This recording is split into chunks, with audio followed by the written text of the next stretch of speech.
How's it going, everybody? Bryan Alvarez here on Wrestling Observer Live. We are here every day, Monday through Friday, noon Pacific, 3 Eastern, Sunday, 3 Pacific, 6 Eastern.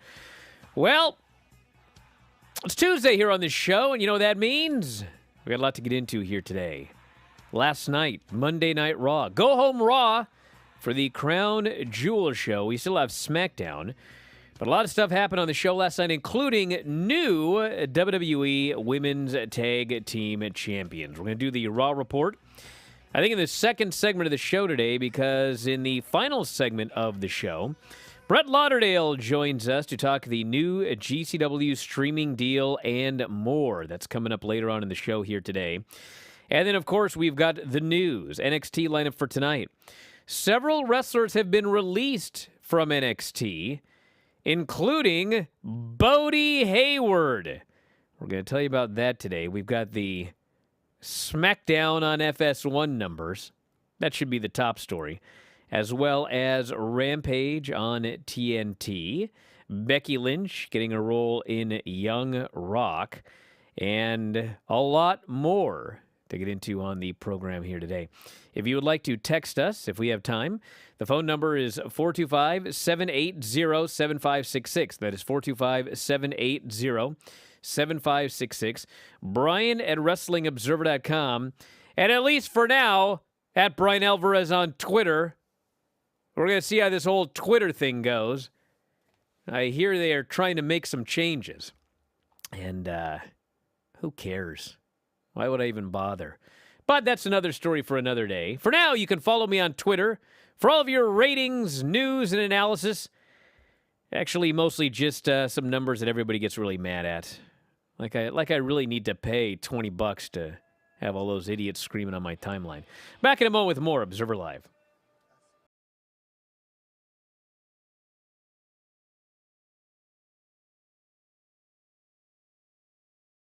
I got some games for you all here today, but playing with me, you guys know him from the Brian, Vinny, and Craig show, Craig Proper. What's up, Craig? Hi, how are you doing? First game that we are playing is Can You Spot the Difference? I'm going to give you 30 seconds per photo to spot the difference. Craig, are you ready? I as ready as I'm gonna get. Can you spot the difference?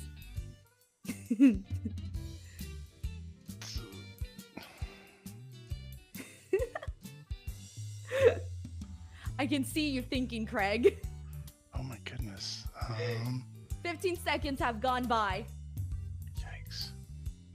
Time is... It's the star on Brett's boot. Yes, yes. All right, you got it. For those of you who are watching the video, it is definitely the star that is missing in Brett's boot over on the right image. What is different in this picture?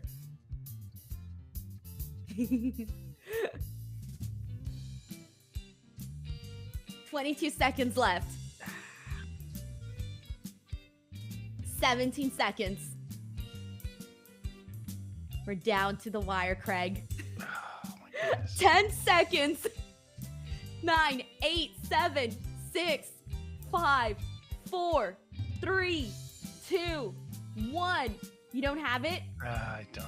You will notice that the logo on the turnbuckle is Okay. actually incorrect.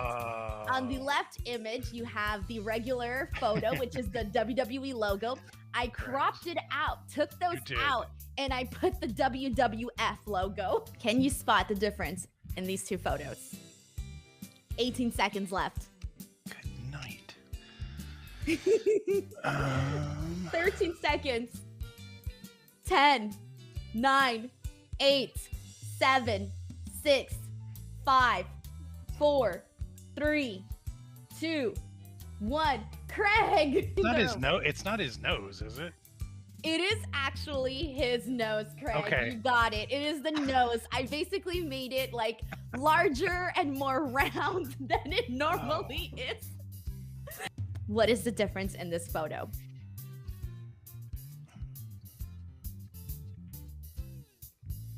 "19 seconds left. Oh no, Craig. 9, 8 seconds. 7, 6, 5, 4, 3, 2, 1. On the right image, you will notice that there is a tattoo underneath CM Punk's leg. That is a fake tattoo that I added. He does not have that tattoo on his body.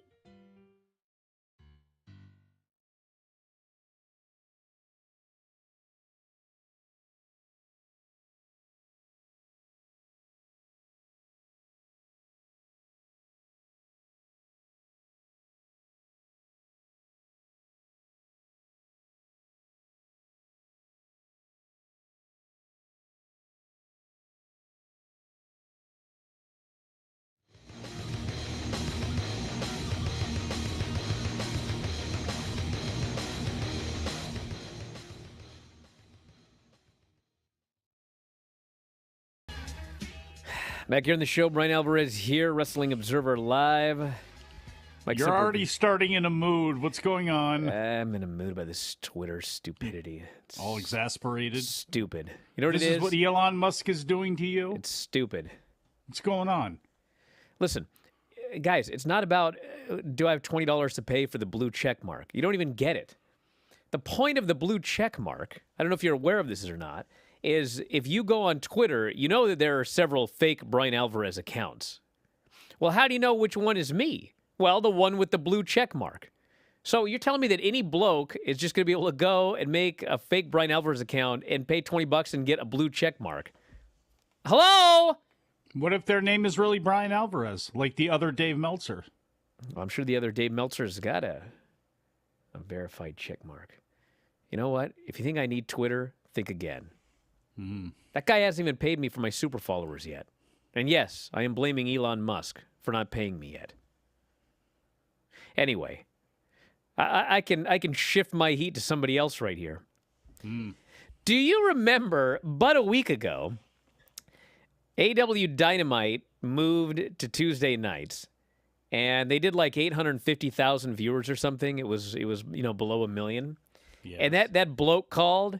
And he was like, if I had a stock.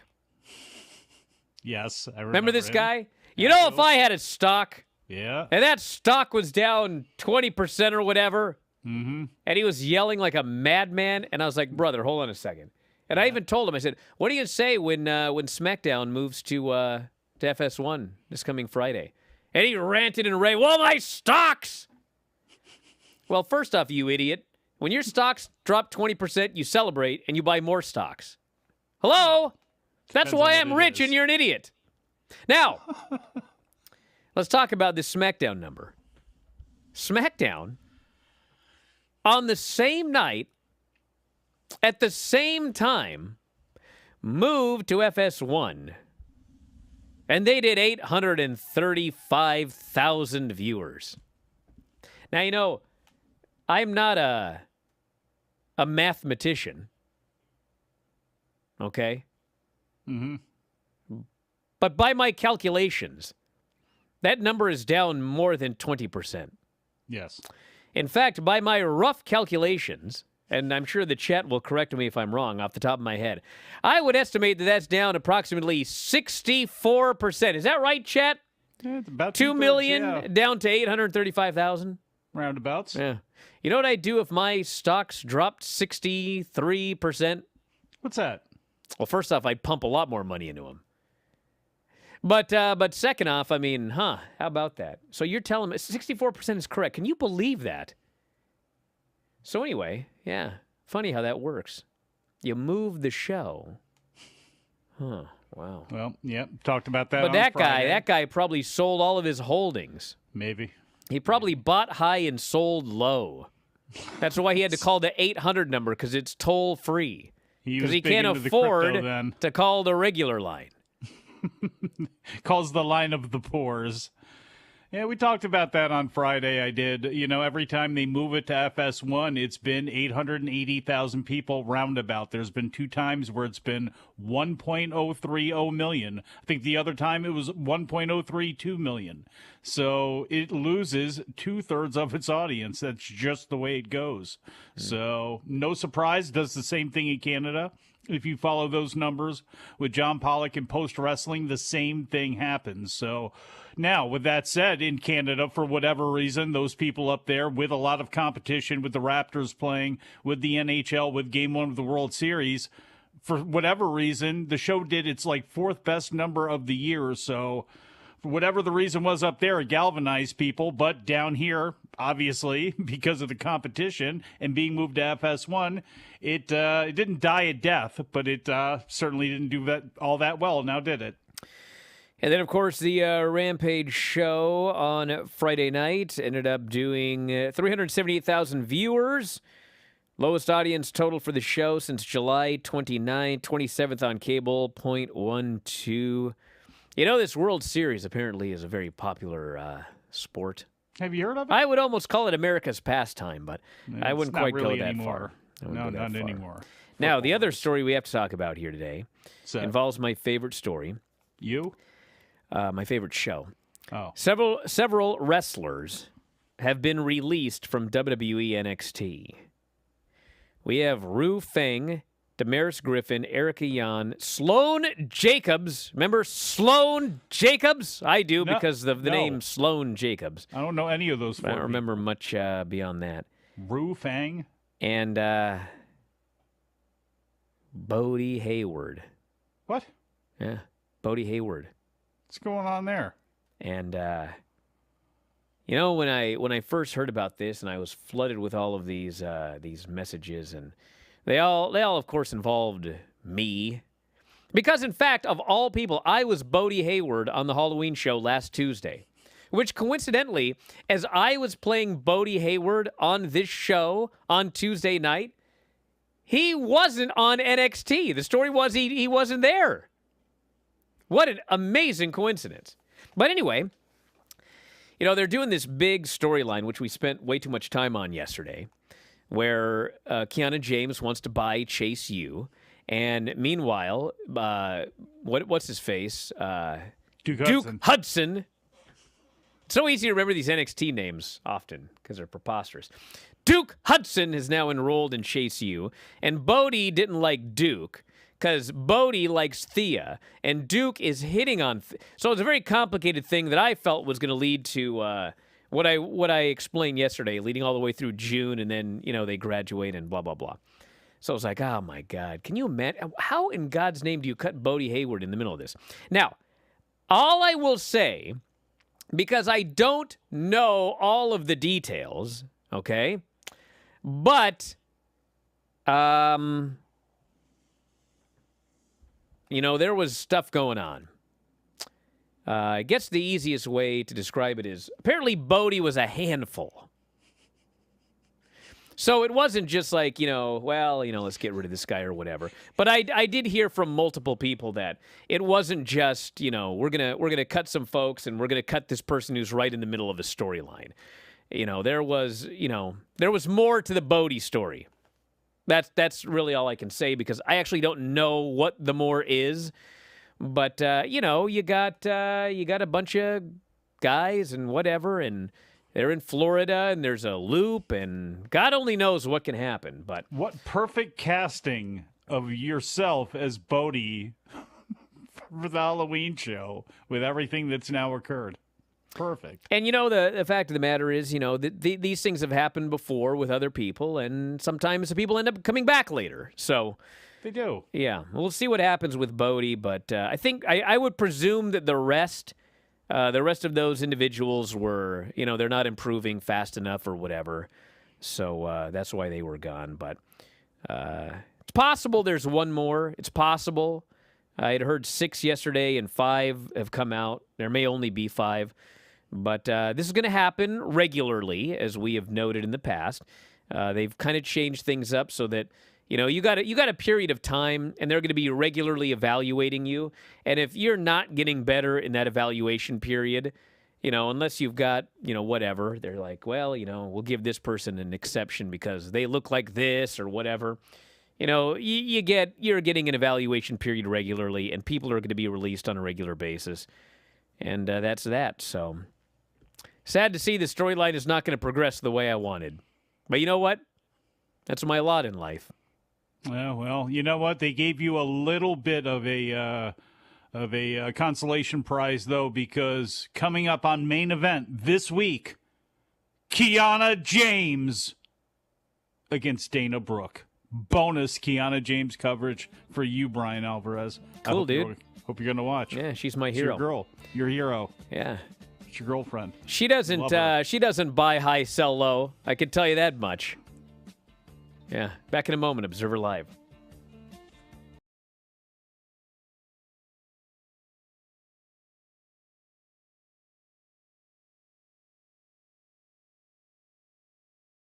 Hey there, everyone. It's Denise Salcedo, and I'm back with some commercial break trivia. This time, we are going to be doing some AEW Full Gear trivia. Let's get right to it. Question number 1. In what city did the first ever Full Gear take place at? A. Jacksonville, Florida. B. Baltimore, Maryland. C. Newark, New Jersey. D. Minneapolis, Minnesota.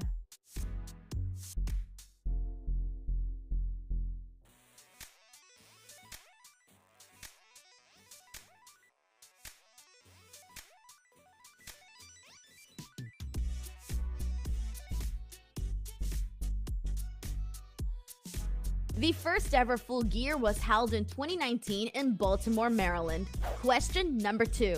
At Full Gear 2019, who was the corner man for Cody in his match for the AEW World Championship against Chris Jericho? A. Dustin Rhodes. B. Brandy Rhodes. C. MJF. D. None of the above.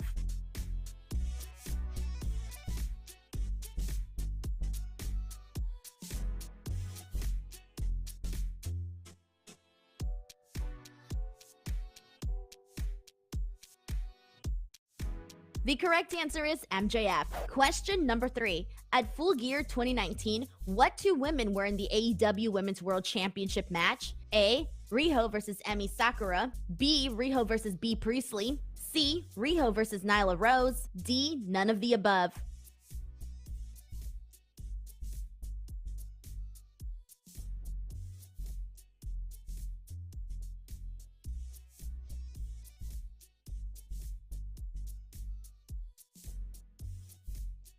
The correct answer is Riho versus Emi Sakura. Riho defeated her to retain her AEW Women's World Championship. Question number 4. Who did Orange Cassidy wrestle at Full Gear 2020? A. Darby Allin. B. Sammy Guevara. C. Wardlow. D. John Silver.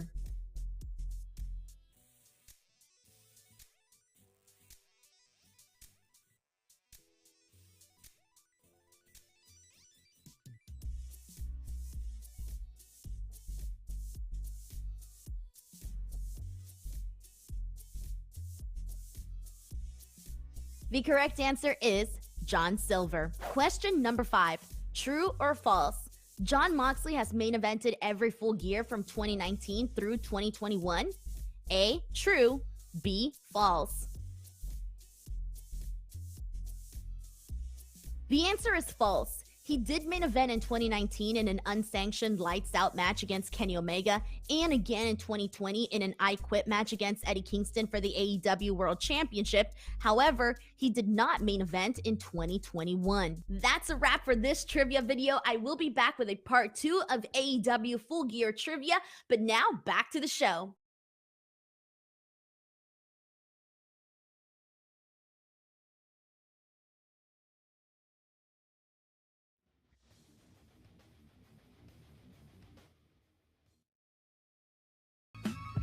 Back in the show, Bryan Alvarez here, Wrestling Observer Live. Mike Sempervive, also of WrestlingObserver.com. Brett Lauderdale joining us in the next segment, talking about this new GCW streaming deal on Fight Plus,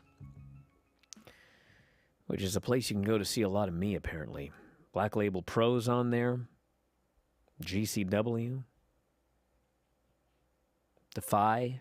I made an appearance at Defy once. I did a backflip with young Jack Evans. How'd that work out for you? He tried to make me dance.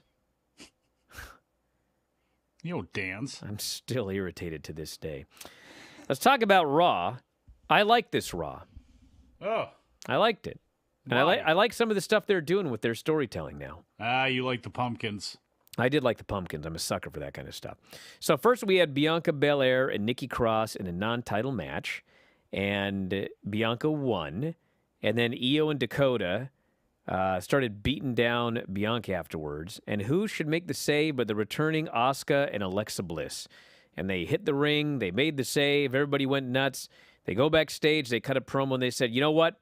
We want a title match tonight. And they said, well, we'll have to talk to the officials about that. And later we find out that the officials said, yes, that's the main event of Monday Night Raw tonight. We had Lashley backstage sitting in a chair. They were going to do this face-to-face, which in UFC they do this face-to-face. But the story they're trying to tell you is, this bloke's in, Aberdeen, Washington, and this guy over here is in... Split screen, not face-to-face. In New York or whatever. Well, they're face-to-face on a split screen. But anyway, they're not. They're side by side. We're supposed to believe they're in totally different places and not both backstage. Well, it turns out they're both supposed to be backstage in other rooms. And Brock's not there, so Lashley starts doing his promo. And then Brock doesn't get the memo, so he goes to the ring like a dummy. And he goes, I'd rather fight. So Lashley goes out there, and they get in this big, wild, pull-apart brawl. And they fight all over the place. And Hunter says if they don't break up and get away from each other, the match is canceled. And they finally get broken up. And that's your final build for the pay-per-view. Thought it was good. You're not going to have a bad Brock Lesnar and Bobby Lashley brawl, are you? No, you're not. No. Seth Rollins comes out, and the crowd cheers him. They sing his song. He gets in the ring with Austin Theory, and he works as a total babyface. And they had a really good match. Austin Theory, I mean, he's not bad, but you don't watch a lot of Austin Theory matches and go, my God, what a match. But that's what we had here. 15 minutes. Seth Rollins ends up hitting him with the curb stomp and pinning him. I don't know for sure, but I'm hoping that this was just a full-fledged Seth Rollins babyface turn, and we're done with whatever that wacky character was. But I guess we shall see. Very good match here. Seth Rollins and Austin Theory. They announced Bray Wyatt for Crown Jewel. All right. They didn't announce Uncle Howdy. Hopefully he can get through security. And we had a Roman Reigns segment. Roman Reigns comes out. Everyone's chanting Usi. He says he's going to try to be Usi tonight. And then they do the thing building up the match with Logan Paul. Nobody cares. They don't care about Logan Paul. That's the truth. You're going to sneeze on it. Nope. And then Roman Reigns is in the middle of talking about how, I'm going to beat this guy or whatever. And then out comes The Miz. And The Miz gets in the ring and he explains. And, it's one of those things where I'm like, what is The Miz doing here? But then it actually made sense because Miz comes out and he goes, I'm the guy that brought this guy in. And I trained him and I took him under my wing. I taught him everything I know. And Paul Heyman's trying not to laugh. And he says, I've been stalked by this fella. And if you take him out, I will tell you everything you need to know to beat Logan Paul. And Roman Reigns says, what I've noticed is everyone keeps talking about how Logan Paul might knock me out. But I'm going to tell you what no one's talking about. And then he does the old ba-bam, and he knocks out Miz. And Miz is left laying. And so he leaves. And then they go backstage after the break, and Miz is putting a big ice pack on his face. And he's trying to get out of his match later on with Ali. And so, of course, Ali shows up and tells him that he has tiny balls. And so now Miz he's gonna beat him tonight, he says, with a broken jaw. So the match is on. We had Carl Anderson beating Damian Priest with a backslide. And then the heels attacked the baby faces. And they're beating him down. And like AJ and Gallows try to make the save, but Rhea gives the low blow, leaves them for dead. They get attacked by the Judgment Day. And so they're still building up the storyline. The baby faces need a big, strong, powerful woman. Who's it gonna be? And on the house shows, it is her old friend and rival, Raquel, which actually I think would work out great. Yes. We had an MVP promo. MVP vows, I'm going to go to SmackDown and I'm going to take out Omos. Let me just throw this in there. No spoilers. You know who would have worked out great if they didn't just completely kill her by this point, and who would fit perfectly with the Good Brothers? Lacey Evans. Would be perfect for that group, and they have completely ruined her. Raquel will be fine. I honestly think Raquel will be better. Because I think she will be too, ultimately. As we'll get to here, they did a video package with Gargano, and what in the old days it was like NXT was a different universe, and there was like no recognition of anything that ever happened there. In Hunter's WWE, that's all canon, so it can be used in storylines, so they can play up the Raquel stuff. JBL came out and blah, blah, blah, blah. He's a good talker, dude, but how long do I need to hear this guy bury Texas? And then Corbin buries Texas, and then Truth comes out, and he makes fun of them for what they're wearing, and they lay him out with the End of Days. I could have done without this segment. What I could not have done without was Matt Riddle and Otis. Otis as the WWE 2022 version of Super Porky is just, it's just the greatest. And God, I love him and Chad Gable. Shakes and weights, baby. And Matt Riddle's out there dressed as Ezekiel with Elias. And, you know, they had a hardcore match with pumpkins. My only complaint is they didn't break enough pumpkins. Wait a second. You didn't say who Alpha Academy was dressed as. Well, they came out as Patrick Swayze and Chris Farley from a Saturday Night Live skit from about 30 years ago. Because Bruce Pritchard's writing this show. And I gotta say, it's pretty uncanny. Especially Otis as Chris Farley. Well, that's both amateur wrestlers, believe it or not. So they had a match, and it was fun. We got the Caterpillar for one night only. That was fun to bring back. And then finally, Otis missed the Vader bomb. Elias puts a pumpkin on Otis's head. And I forget who it was, but I think it was Corey goes, his head's finally the right size. And I looked at him and I was like, you're right. Yeah, kind of. Holy smokes. It's like, I got a 6-year-old, and her head's way too big for her body still. But then I got a 3-year-old who's like, she's perfectly proportioned. It's uncanny. She's like a full-sized human being, just totally shrunk down, like Masquerita Sagrada. And then you got Otis, who's got a giant body and a tiny head, and they put a pumpkin on Otis's head. It's like, where's this been all his life? And then he gets RKO'd. It's totally mistimed because he can't see a thing. The pumpkin explodes. He gets pinned. Loved it. You know I did. Then Ali and The Miz got 10 minutes, and listen, I've said everything there is to say about The Miz, and he's not great, but him and Ali had a really good match. And this was not a match where it was all Ali. Miz was working very hard. He was selling his face the entire time. I mean, he even did the spit when he got super kicked. I mean, yeah. So then Ali 450'd him and pinned him. So Loomis distracted The Miz. So then we have the true story of Dexter Loomis and The Miz. Oh, God. With Johnny Gargano and Byron Saxton. It was like, I hated it and I loved it, and I just can't decide. It was so over the top, and it was so goofy. Bad. And, you know, some people I'm like, man, what are they doing with Johnny Gargano? And it's like, you know, I don't know if you guys know this or not, but this Johnny Gargano is a wacky guy. Like, he's not playing a character here. He's a weird, quirky, wacky geek. This is what he is. God bless him. Aren't we all? But, you know, this is his thing. This is what he does.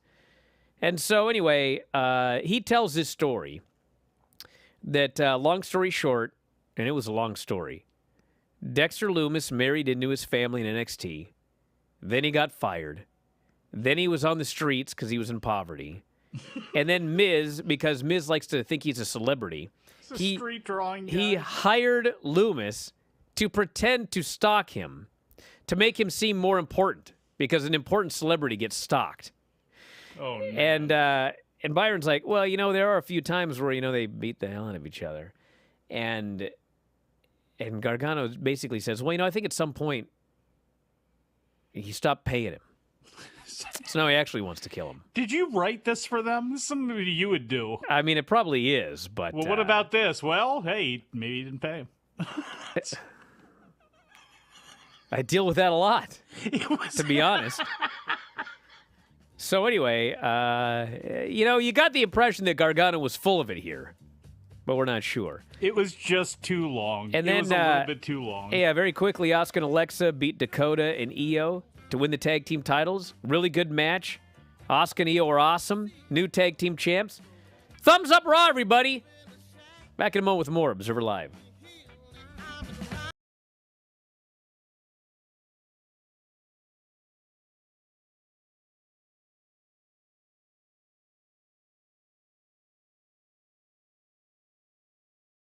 Round 2 of Extreme Rules Trivia. Here we go. Question number 1. Who wrestled in a Kiss Me Arse match on Extreme Rules 2015?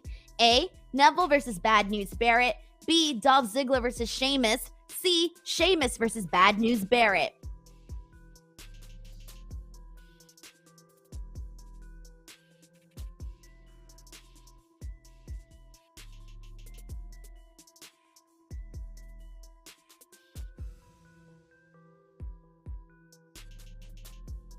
The answer is Dolph versus Sheamus. Question number 2. Who cashed in their Money in the Bank briefcase at Extreme Rules 2019? A. Braun Strowman. B. Brock Lesnar. C. Baron Corbin.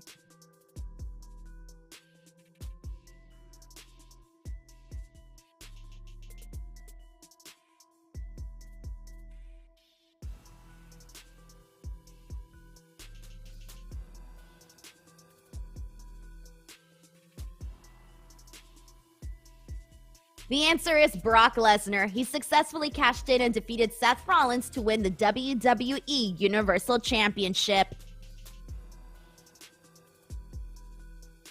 Next question. How did John Cena defeat Batista at Extreme Rules 2010? A. Taped his legs together. B. Handcuffed him to the ropes. C. With the attitude adjustment.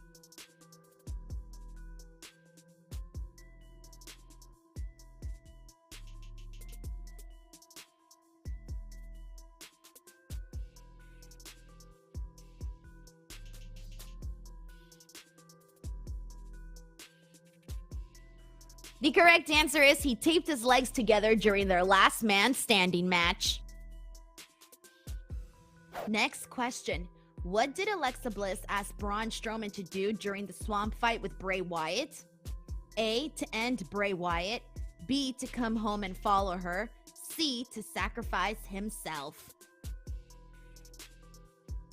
The correct answer is B. She asked him to come home and follow her because according to her, he's known that they've always wanted to be together. That's a wrap for Extreme Rules Trivia Part 2. I will be back with a Round 3 shortly. In the meantime, enjoy the rest of Wrestling Observer Live.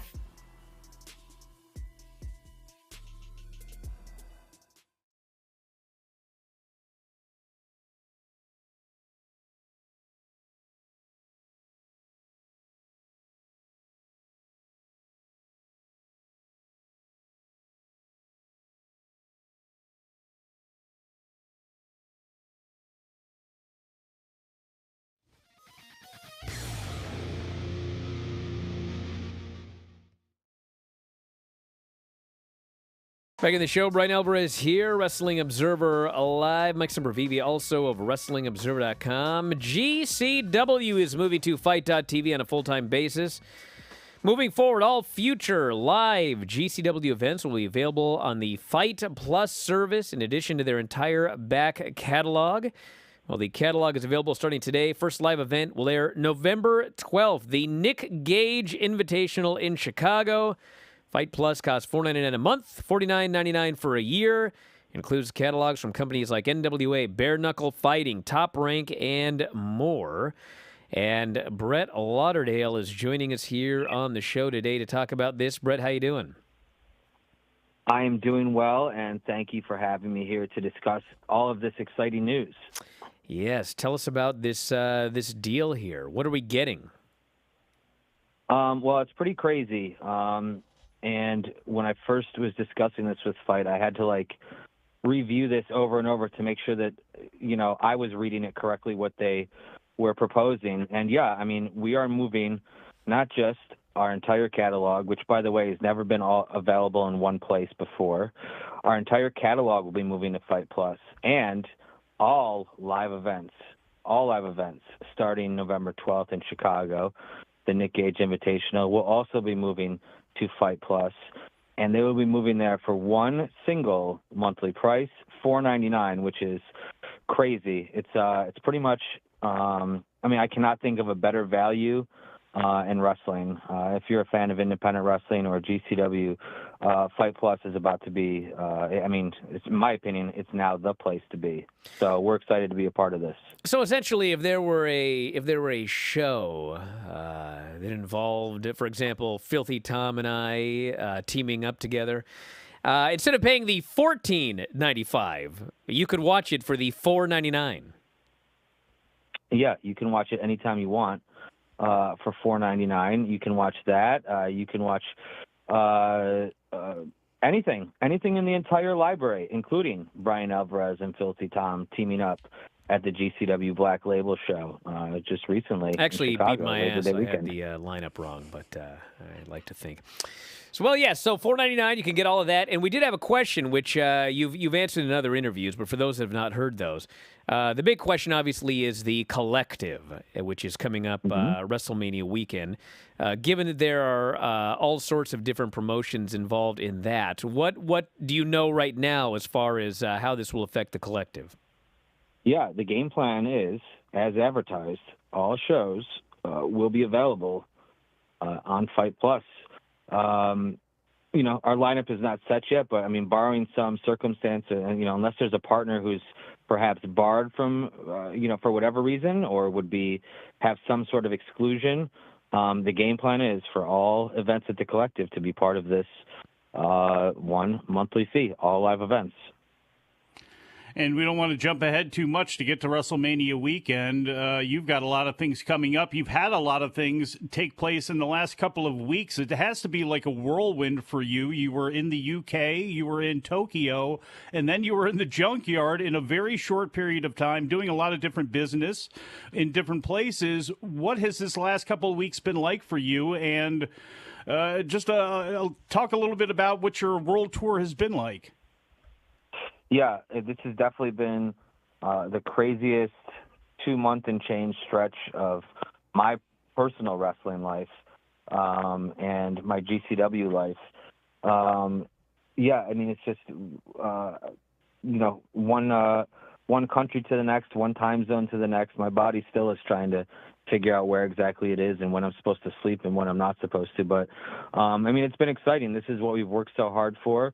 If you pay attention, if you follow the GCW podcast on the GCW Patreon, or just if you've read previous interviews with me, basically my favorite thing about GCW and my favorite thing to do is to introduce GCW to new audiences and introduce indie wrestling to new audiences. So this last couple months has included a lot of that. I've met so many new fans.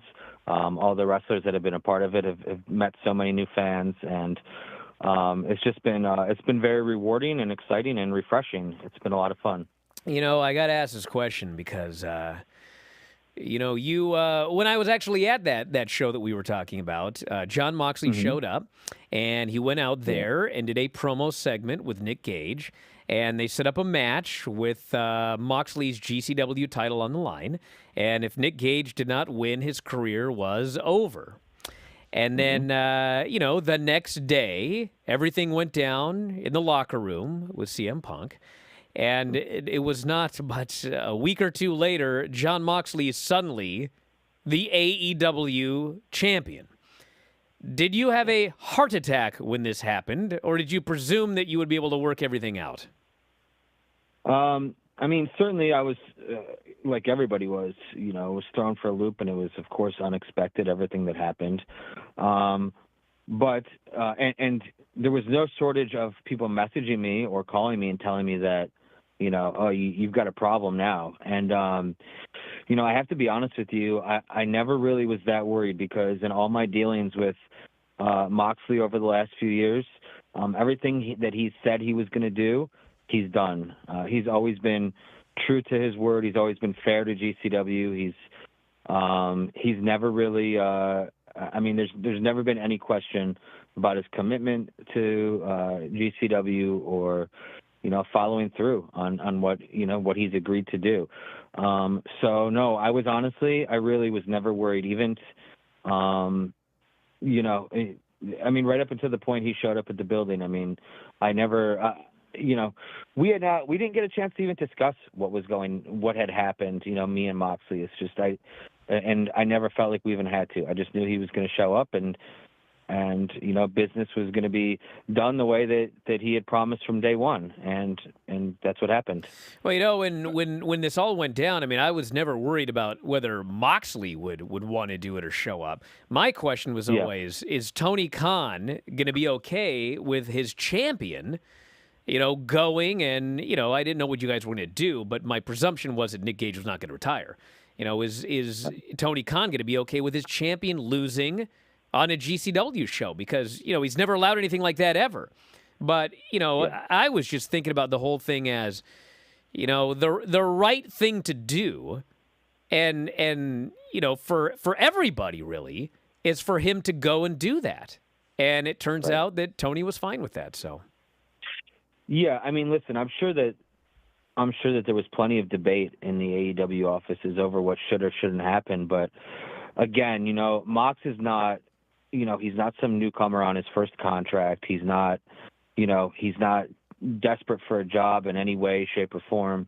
I think that if Mox tells Tony Khan or anybody, that he feels strongly about something, I think Tony respects him enough. I think he would respect Mox enough to say, all right, if that's what you want to do, then and you've already agreed to do this, then that's what's going to happen. I don't think he would stand in the way of something like that if a guy like Mox wants to do it.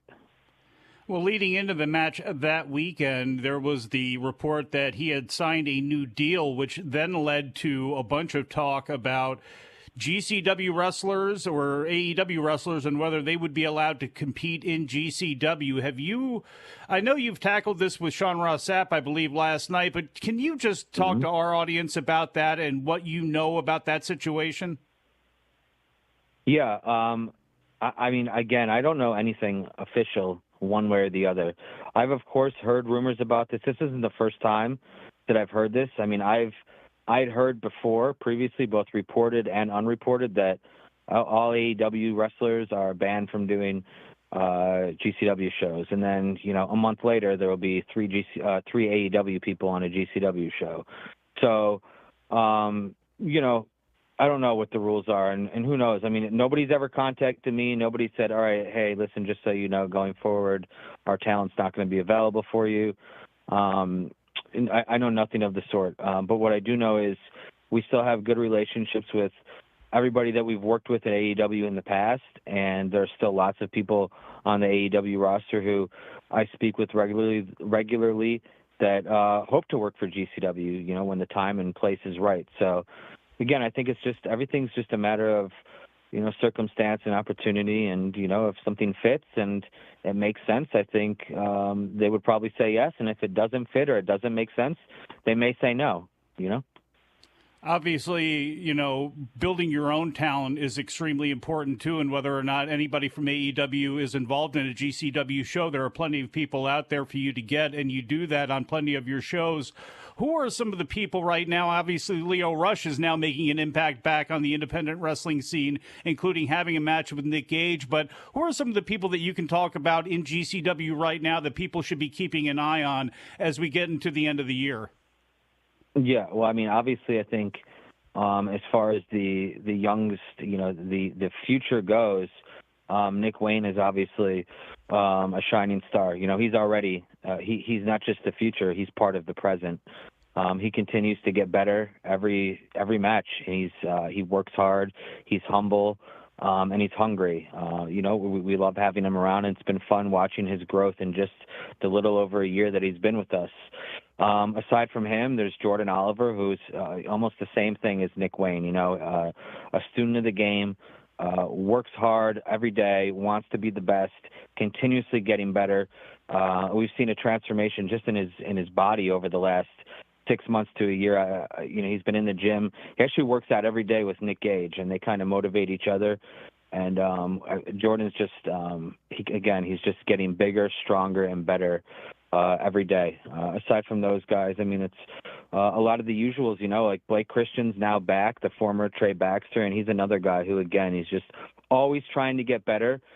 He's always bringing something new to his matches, and he's so hungry. He wants another guy who just wants to be the best. And so many others, Effie is Effie's not new or anything, but listen, Effie has become, the consummate professional, the consummate entertainer, another guy who's just, he's always learning something new and finding ways to connect with the audience. Him and Allie, collectively known as Bussy, they have the biggest line for merchandise and pictures, both before the show starts and after. They have people in line waiting to meet with them, but long after the ring has been taken down, there are still people in line, and there are times where we have to cut it off because they're that popular. So, I could keep going, but that's your starter pack right there. Well, who doesn't want to delve deep inside Bussy? Mike, please. Seriously. Oh my God. Well, listen, we got about 90 seconds left here, so let's get some plugs in for everything: the service, the website, the social media, the whole 9 yards. Sure. Yeah, of course. At Twitter is where we break all the news, at GC Wrestling _. We're on Instagram at Game Changer Wrestling. And yeah, coming up, like I said, the first show on Fight TV, just $4.99 a month. And that there's no catch here. There's no, it's $4.99 a month for the catalog, but you still have to pay for the pay-per-views. No, everything's included. All the live events are included. November 12th, the Nick Gage Invitational in Chicago. November 13th, GCW returns to Milwaukee. November 20th, we're back in Providence. And December 3rd and 4th, we're in St. Louis, and then we'll be right outside Louisville in Jeffersonville, Indiana. And the King is back, Nick Gage, the champ. He'll be at all of these shows. If you've been wanting to meet him or see him for the first time, now is your chance. And if you can't be there in person, you can see it on Fight TV live and only $4.99 a month. Well, Brett, that was excellent. Well, thank you so much, and best of luck with everything, and we'll have you back on here again soon. Thank you very much. I look forward to it. Back in a moment, everybody. Observer Live.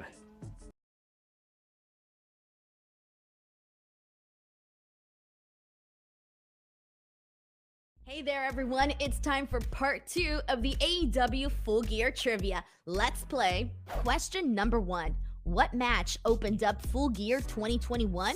A. Bryan Danielson versus Miro. B. Cody Rhodes versus Pac. C. MJF versus Darby Allin. D. None of the above.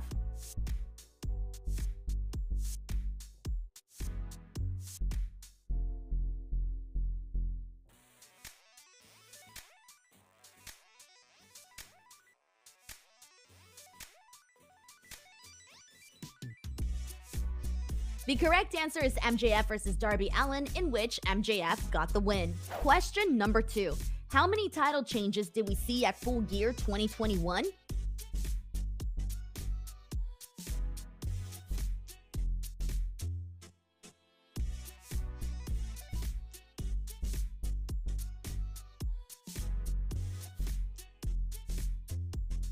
The correct answer is 1. The only title that changed hands that night was the AEW World Championship, in which we saw Adam Page defeat Kenny Omega. Question number 3. Who did Miro replace in the AEW World Championship Eliminator Tournament that saw him face Bryan Danielson in the finals? A. Eddie Kingston. B. Dustin Rhodes. C. Lance Archer. D. None of the above.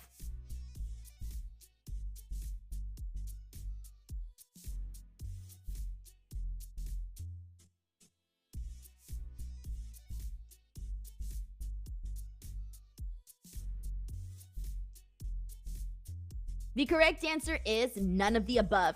He replaced Jon Moxley in the tournament. Question number 4. True or false? Full Gear 2021 was the first time we saw Kenny Omega versus Adam Page wrestle each other on a Full Gear pay-per-view. A. True. B. False.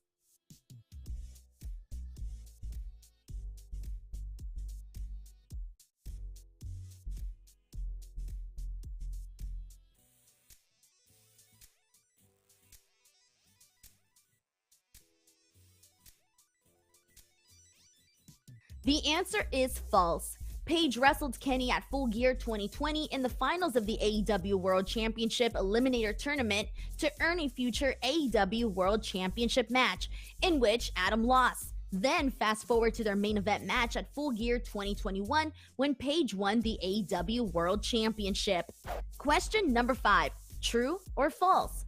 Full Gear 2021 was the last AEW pay-per-view appearance for Cody Rhodes before he returned to WWE? A, true. B, false. The correct answer is true. He teamed with Pac and they defeated Malachi Black and Andrade El Idolo. Well, that's a wrap for AEW Full Gear Trivia. I will be back with some more games, but in the meantime, let's get back to the show.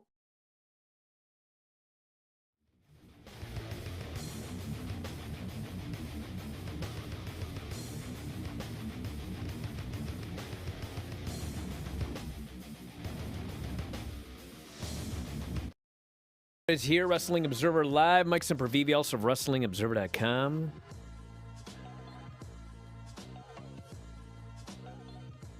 Anyway, hey, it's Tuesday, and so besides my favorite show, NXT, being on tonight, Lance Storm is going to join us, but not at the usual 2 Pacific, 5 Eastern. It will be 2:30 Pacific, 5:30 Eastern here today.